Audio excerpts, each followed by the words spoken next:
Margaret and H.A. race Curious George's first day of school.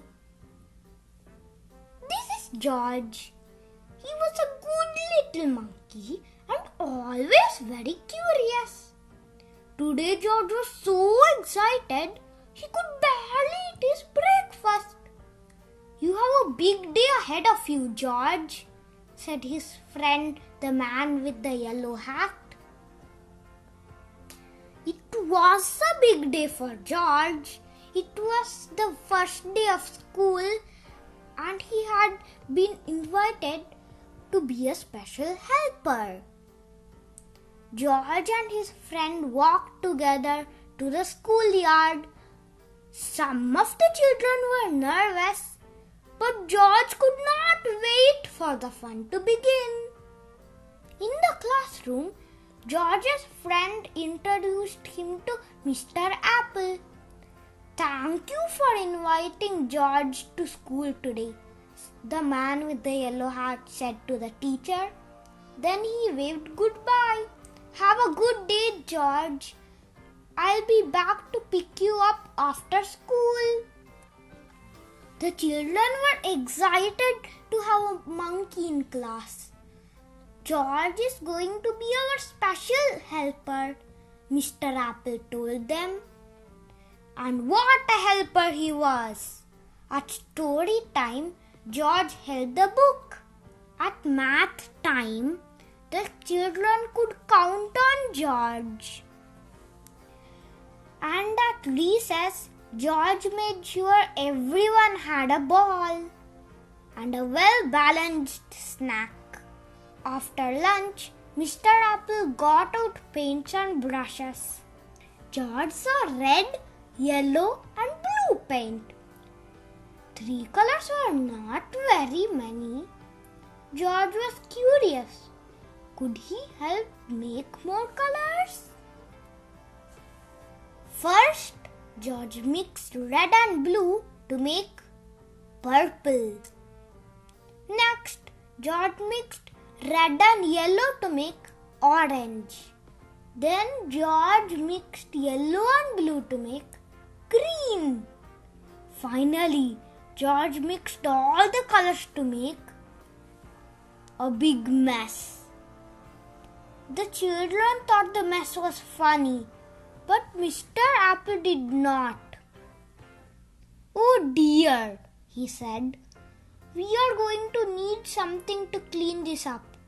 Everyone, please sit quietly while I look." George did not mean to make such a mess, and he certainly did not want to sit quietly. He wanted to help. It was his job after all. George had an idea. In the hallway, George found a closet. In the closet, he found a bucket. In the bucket, he found just what he needed. A mop.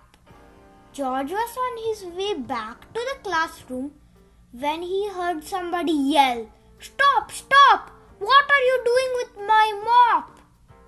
The janitor ran after George. "Stop! Stop! No running in the halls!" The principal ran after the janitor. But George was going too fast to stop. He grabbed the doorway and swung inside and sploosh! The bucket tipped, the mop dropped, and George slid across the floor. Now the mess was even bigger. Mr. Apple looked surprised. The principal frowned. The janitor just shook his head. And George, poor George, he felt terrible. Maybe he was not such a good helper after all.